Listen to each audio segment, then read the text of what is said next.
نحمده ونصلي على رسوله الكريم اما بعد فاعوذ بالله من الشيطان الرجيم بسم الله الرحمن الرحيم رب اشرح لي صدري ويسر لي امري واحلل عقدة من لساني يفقهوا قولي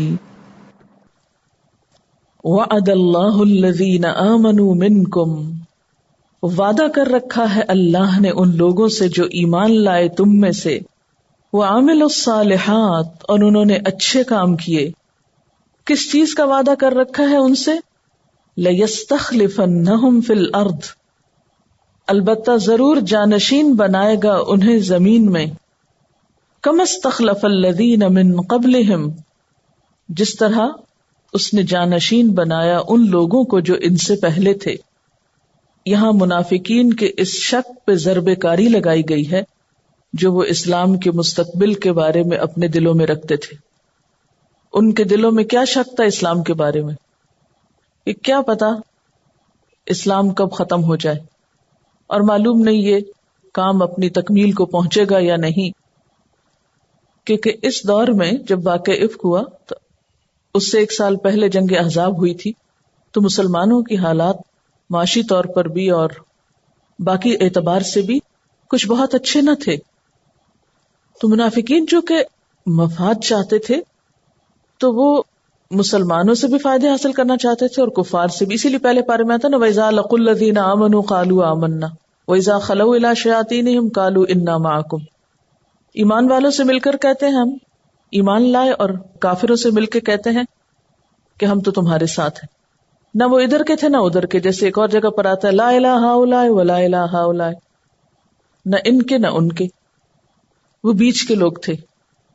اسلام کے بارے میں ان کا خیال یہ تھا کہ چند دن کا کھیل، یہ ان لوگوں کی دیوانگی ہے، یہ جلد ہی ختم ہو جائیں گے، کیونکہ بظاہر حالات میں ابھی کوئی زیادہ کامیابی نظر نہیں آ رہی تھی۔ تو اس پر کیا فرمایا گیا؟ اللہ نے ایمان والوں سے وعدہ کر رکھا ہے کہ انہیں دنیا میں بھی عزت دے گا، خلافت ارضی عطا کرے گا، وَلَيُمَكِّنَنَّ لَهُمْ دِينَهُمْ، اور البتہ ضرور ثابت کر دے گا، ضرور جمع دے گا، ضرور قائم کر دے گا، لہم ان کے لیے، دینہم ان کے دین کو، یعنی ان کے دین کو اختیار اور اقتدار بخشے گا، الذی ارتضی لہم، وہ دین جو اس نے ان کے لیے پسند کیا ہے، جو اس نے ان کے لیے بھیجا ہے، جو اس نے ان کے لیے چنا ہے۔ وَلَيُبَدِّلَنَّهُم مِّن بَعْدِ خَوْفِهِمْ أَمْنًا، اور البتہ ضرور بدل کے دے گا ان کو ان کے خوف کے بعد امن، یعنی انہیں امن بھی نصیب ہوگا۔ آج مسلمان جو ہر طرف سے خطرات میں گھرے ہوئے ہیں، اگر یہ ایمان اور عمل صالح کی پالیسی پر عمل کرتے رہے تو ان کے خوف امن میں بدلیں گے، لیکن شرط کیا ہے؟ یعبدوننی، وہ میری عبادت کریں گے، لا یشرکون بی شیئا، میرے ساتھ کسی کو شریک نہیں ٹھہرائیں گے۔ ومن کفر بعد ذلک، جو اس کے بعد کفر کرے گا، فاولئک هم الفاسقون، تو یہی لوگ دراصل فاسق ہیں۔ یہاں اشارہ جو ہے کما استخلف الذین من قبلہم، یہ کس کی طرف؟ یہاں پر کما استخلف الذین من قبلہم میں جو اشارہ ہے وہ پچھلے انبیاء کے جانشینوں کی طرف، کہ تاریخ یہ بتاتی ہے کہ ہمیشہ ایمان والوں کو ہی کامیابی ہوئی۔ انبیاء علیہم السلام جب بھی دنیا میں آئے، انہوں نے جب بھی پیغام دیا ہدایت کا، حق کا، وقتی طور پر انہیں بہت مشکلات دیکھنی پڑی، ان پہ بہت ظلم و ستم ہوا، لیکن آخر کار کیا نتیجہ نکلا کہ ان کے دشمن ہلاک کر دیے گئے اور انہیں کامیابی دی گئی۔ مثلا نوح علیہ السلام کی قوم کے جتنے بھی کافر تھے، لا تذر علی الارض من الکافرین دیارا، کہ اس زمین پر کافروں کا کوئی گھر نہ چھوڑ، تو کیا ہوا تھا صرف ایمان والے بچائے گئے تھے، ایک بھی کافر نہیں بچا تھا. اب زمین کا اقتدار کس کے پاس آیا؟ صرف اور صرف مسلمانوں کے پاس، کوئی ایک بھی کافر نہ تھا. پھر کیا ہوا؟ وہ اقتدار ملا، پھر آہستہ آہستہ خرابیاں آئیں، پھر ان میں سے کچھ لوگ جو تھے وہ دین سے منحرف ہوئے، شیطان کے اعلی کار بنے. پھر قوم عاد اور قوم سمود، ہر ایک میں یہی پالیسی رہی کہ سارے اسلام دشمنوں کو ختم کر دیا گیا اور باقی صرف اہل ایمان بچتے تھے. پھر آئندہ اقتدار ان کے ہاتھ میں آتا، ان سے جنریشنز چلتی، پھر اسی طرح آگے جا کر جب بگاڑ آتا پھر پیغمبر آتے، پھر بچتے صرف اہل ایمان. تو فرمایا کہ یہ کوئی پہلی دفعہ نہیں ہو رہا، یہ تو زمین پر کئی دفعہ ہو چکا ہے کہ ایمان والوں کو، نیک کام کرنے والوں کو زمین کی خلافت سونپی گئی ہے، زمین پہ جانشین بنایا گیا ہے. یہ اللہ کا وعدہ ہے، لیکن یاد رکھیے یہ وعدہ کس کے ساتھ ہے؟ الذین آمنوا منکم وعملوا الصالحات، ان لوگوں کے ساتھ ہے جو تم میں سے ایمان لا کر اچھے کام کریں. جس طرح سابق رسولوں اور ان کی امتوں نے جو ایمان لائے اور اچھے کام کیے تو اللہ نے ان کو بچا لیا اور زمین کا اقتدار ان کو عطا کیا. فرمایا جیسا وہاں ہوا ویسا تمہارے ساتھ بھی ہوگا. اصل میں عام طور پر یہ سوچ یا یہ تصور پایا جاتا ہے نا کہ اگر دین کی طرف ہم آئے تو کیا ہوگا، دنیا چھٹ جائے گی، تو صرف نمازیں ہی پڑھنی پڑیں گی اور شاید ہمیں حجروں میں بند کر دیا جائے اور دنیا کی ساری ایکٹیویٹی ختم ہو کر رہ جائے گی. کہا نہیں، دنیا میں بھی کام کرنے کا موقع ملے گا، محکوم نہیں حاکم بن کے بھی رہو گے، تمہارے دین کو بھی قرار نصیب ہوگا. یہ جو منافقین سوچتے ہیں نا کہ کب حضور صلی اللہ علیہ وسلم دنیا سے جائیں اور یہ سارا دین جو ہے اس کا حلیہ بدلا کے رکھ دیا جائے، اس کو الٹا پلٹا دیا جائے. اور جیسا کہ آپ جانتے ہیں کہ ایک بڑی تعداد میں لوگ مرتد بھی ہوئے تھے، تو یہ مرتد ہونے والے کون تھے؟ یہ اسی قسم کے منافق لوگ تو تھے کہ جو بس اس انتظار میں تھے کہ آپ جائیں اور ہم پھر کفر کی طرف لوٹ جائیں. لیکن حضرت ابوبکر صدیق رضی اللہ تعالیٰ عنہ نے کس طرح ان کا مقابلہ کیا اور دین جم گیا. پھر حضرت عمر رضی اللہ تعالیٰ عنہ کے دور میں مزید کتنی فتوحات ہوئیں اور پھر یہ سلسلہ آگے بڑھتا گیا. تو یہ جو یمکننہم ہے نا، یہ میم کاف نون سے ہے، اسی سے لفظ مکان ہوتا ہے. فرمایا کہ ضرور ان کا دین مضبوط بنیادوں پہ قائم کرے گا جسے اللہ نے ان کے حق میں پسند کیا ہے. اور آج جو خوف کی حالت ہے وَلَيُبَدِّلَنَّهُم مِّن بَعْدِ خَوْفِهِمْ أَمْنًا، اور ضرور ان کے خوف کو امن سے بدل دے گا. اس کے بارے میں حضرت عدی بن حاتم کہتے ہیں کہ ایک دن میں آپ صلی اللہ علیہ وسلم کے پاس بیٹھا ہوا تھا کہ دو آدمی آئے. ایک تنگی معیشت کی شکایت کر رہا تھا کہ میرا گزارا نہیں ہوتا اور حالات بہت تنگ ہیں، اور دوسرا راہ زنی کی کہ راہوں میں ڈاکے بہت پڑ جاتے ہیں. آپ نے فرمایا عنقریب ایسا امن ہوگا کہ یہاں سے جانے والا قافلہ بغیر کسی محافظ کے جائے گا، یعنی گارڈ نہیں ہوں گے اس کے ساتھ. اور اے عدی بن حاتم، کیا تم نے ہیرا دیکھا ہے؟ میں نے کہا نہیں، البتہ اس کی خبر ملی ہے، سنا ہے اس کے بارے میں. فرمایا اگر تمہاری عمر زیادہ ہوئی تو تم دیکھو گے کہ ایک عورت ہیرا سے چل کر کعبہ کا طواف کرے گی، لیکن اسے اللہ کے سوا کسی کا خوف نہ ہوگا. یعنی مرد تو کیا اور قافلے بڑے بڑے تو کیا، ایک عورت بھی اٹھے گی ہیرا سے اور اکیلی آ کر یہاں طواف کرے گی اور اسے اللہ کے سوا کسی کا ڈر نہ ہوگا. اتنا امن ہوگا. میں نے دل میں سوچا قبیلہ بنو طے کے لٹیرے جنہوں نے تہلکہ مچا رکھا ہے اس وقت کہاں جائیں گے، یعنی ان کا کیا بنے گا. آپ نے فرمایا اور قیامت نہیں آئے گی کہ ایک شخص اپنا صدقہ لے کر چکر لگائے کہ اسے کوئی لینے والا مل جائے، لیکن اسے کوئی صدقہ لینے والا نہیں ملے گا. اور تم لوگ کسرا کے خزانے فتح کرو گے.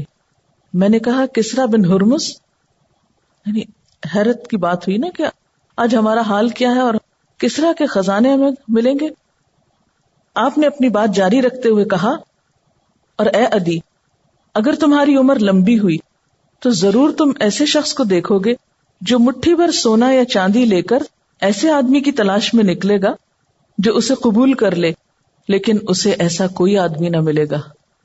یعنی اتنا صدقہ خیرات عام ہو جائے گا، اتنا مال ہوگا، اور ہر شخص دینے والا ہوگا، لینے والا کوئی نہ بچے گا. حضرت عدی کہتے ہیں پھر میں نے ہیرا سے چل کر کعبہ کا طواف کرنے والی عورت کو دیکھا جو اللہ کے سوا کسی سے نہ ڈرتی تھی، اور میں خود ان لوگوں میں شامل تھا جنہوں نے کسرا بن ہرمز کے خزانے فتح کیے. یہ بخاری کی روایت ہے. تو یہ جو قرآن کی پیشن گوئی تھی یہ سچ ثابت ہوئی ان لوگوں کے لیے جو حقیقی معنوں میں ایمان لائے. تو بعض لوگوں نے اس آیت کو صحابہ کرام کے ساتھ خاص سمجھا ہے کہ یہ پیشن گوئی ان کے لیے تھی. لیکن یاد رکھیں کہ قرآن کا حکم صرف خاص لوگوں کے لیے نہیں ہوا کرتا، وہ اس خاص کانٹیکسٹ کے بعد باقی سب کے لیے بھی ہوتا ہے، کیونکہ قرآن تو قیامت تک کے لیے ہے نا. لیکن اس کی سچائی کب سامنے آتی ہے، وہ عمل میں کب بدلتا نظر آتا ہے؟ جب شرائط پوری ہوتی. شرائط کیا تھی؟ ایمان اور عمل صالح. ایک اور حدیث میں آتا ہے آپ صلی اللہ علیہ وسلم نے فرمایا ان اللہ زوالی الارض فرأیت مشارقها ومغاربها وان امتی سیبلغ ملکها ما زوی لی منها. اللہ تعالیٰ نے زمین کو میرے لیے سکیڑ دیا، یعنی پورا نقشہ میرے سامنے رکھ دیا. دوسرے لفظوں میں کہیے میں نے اس کے مشرقی اور مغربی حصے دیکھے، یعنی اس کے دونوں کنارے دیکھے. ان قریب میری امت کا دائرہ اقتدار وہاں تک پہنچے گا جہاں تک میرے لیے زمین سکیڑ دی گئی. یعنی وہ فتح ہونے والے علاقے آپ کو اللہ تعالیٰ نے زندگی میں ہی دکھا دیے. اور آپ جانتے ہیں کہ آپ صلی اللہ علیہ وسلم نے جس وقت لوگوں کو یہ کہنا شروع کیا کہ یا ایھا الناس قولوا لا الہ الا اللہ تفلحوا، لوگو لا الہ الا اللہ پڑھو فلاح پاؤ گے. مشرکین مکہ کو کہا کیا میں تمہیں وہ کلمہ نہ بتاؤں کہ اگر تم اس کو مان لو تو عرب اور عجم کے سردار بن جاؤ گے. تو اس وقت لوگوں کو حیرت ہوتی تھی. اور پھر ایک وقت آیا کہ مسلمانوں پر بہت شدید حالات ہوئے، ان کا معاشرتی بائیکاٹ کیا گیا. شیب ابی طالب میں ان کو یعنی قسم پرسی کے دن دیکھنے پڑے، کھانے پینے کو کچھ نہ تھا. اتنے شدید حالات ہوئے کہ مکہ چھوڑنا پڑا. اس کے بعد مدینہ میں بھی سال بسال جنگیں ہوتی رہیں، لیکن آہستہ آہستہ دن پھرتے گئے، ایمان والے ایمان کے ساتھ آگے بڑھتے گئے. اور پھر آپ صلی اللہ علیہ وسلم کی وفات کے وقت پورا عرب پیننسولا جو تھا وہ اسلام میں داخل ہو چکا تھا. اور آپ نے یہ بھی فرمایا کہ 2 دین اس جگہ پر اکٹھے نہ ہوں گے، یعنی یہ علاقہ صرف اور صرف مسلمانوں کے ہاتھ میں رہ جائے گا. پھر ہم دیکھتے ہیں کہ نبوت کے جو 10 سال تھے اس میں صحابہ کرام ہر وقت الرٹ رہتے، مشرکین کے حملوں کا ہر وقت خوف ہوتا. کسی نے آپ سے پوچھا ہے اللہ کے رسول صلی اللہ علیہ وسلم کبھی ہم پر ایسا وقت بھی آئے گا کہ ہم ہتھیار کھول کر امن کے ساتھ رہ سکیں، یعنی کبھی یہ خوف دور بھی ہوگا؟ آپ نے فرمایا کہ بہت جلد ایسا وقت آنے والا ہے. اس پر یہ آیات نازل ہوئیں. حضرت عبداللہ بن عباس نے فرمایا کہ ان آیات میں اللہ کا وعدہ ہے جو اس نے امت محمدیہ سے ان کے وجود میں آنے سے پہلے ہی تورات و انجیل میں فرمایا تھا. وَلَيُبَدِّلَنَّهُم مِّن بَعْدِ خَوْفِهِمْ أَمْنًا، سارا خوف ان کا چلا جائے گا. يَعْبُدُونَنِي، وہ میری عبادت کریں گے. میں نے وہ حدیث کوٹ کی نا کہ آپ نے فرمایا تھا کہ لا يجتمع فيها دینان، اس جزیرۃ العرب میں 2 دین جمع نہ ہوں گے. یعنی ایک وقت آیا کہ صرف ایک ہی دین باقی رہا، اور وہ دین کیا تھا؟ توحید پر مبنی. يَعْبُدُونَنِي وَلَا يُشْرِكُونَ بِي شَيْئًا، اور وہ میرے ساتھ کسی کو شریک نہ ٹھہرائیں گے. لیکن ساتھ ہی کیا فرما دیا؟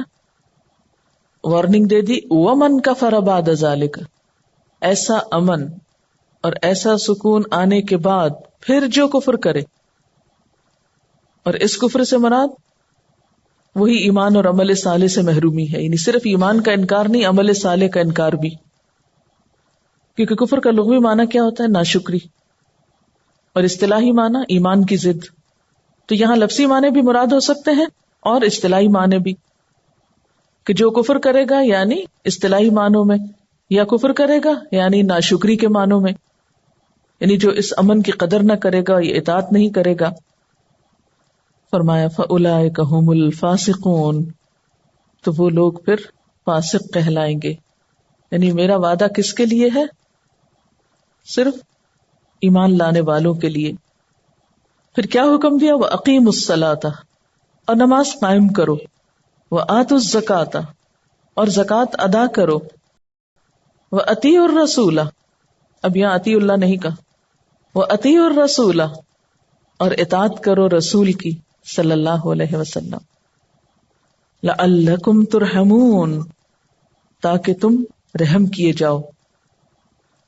عمل صالح کی کچھ وضاحت ہے. کیا؟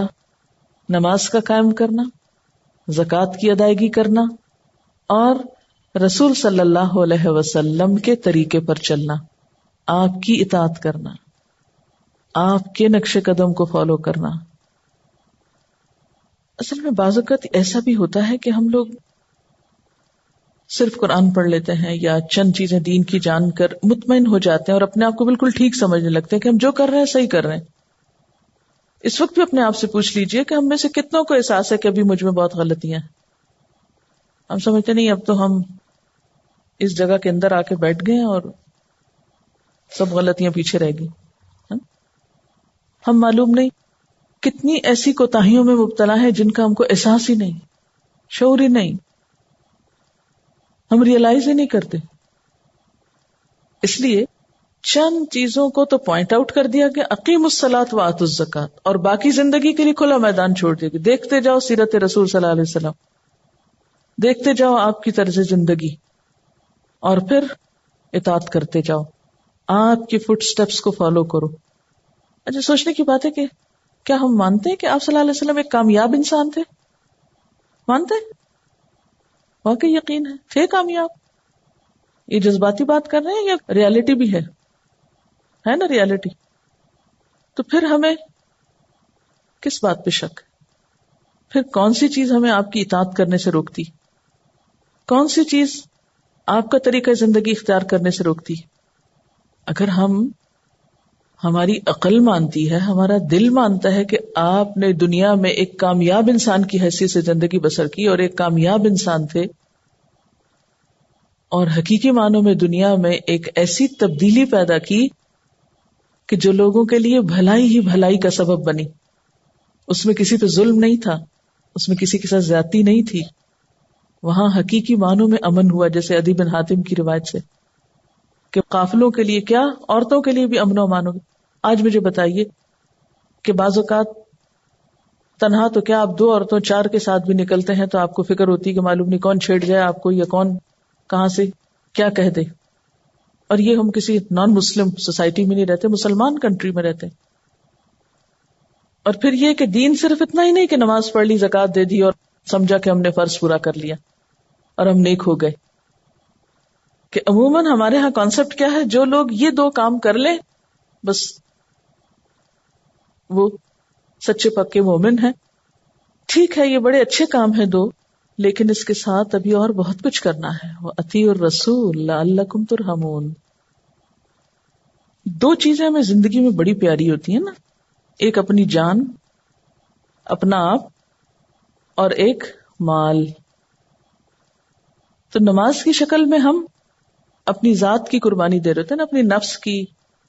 ہمیں حرکت کرنی ہوتی ہے، ہمیں وضو کرنا پڑتا ہے، کبھی سردی لگتی ہے، اور کبھی یہ کہ مشکل کیوں وضو لگتا ہے کہ کپڑے سمیٹو اور پانی کو ہاتھ لگاؤ اور میک اپ خراب کرو وغیرہ وغیرہ. کئی ایک اسباب ہر ایک کے لیے ہو سکتے ہیں، کیونکہ نماز میں اپنی شخصیت کی بڑی قربانی ہے.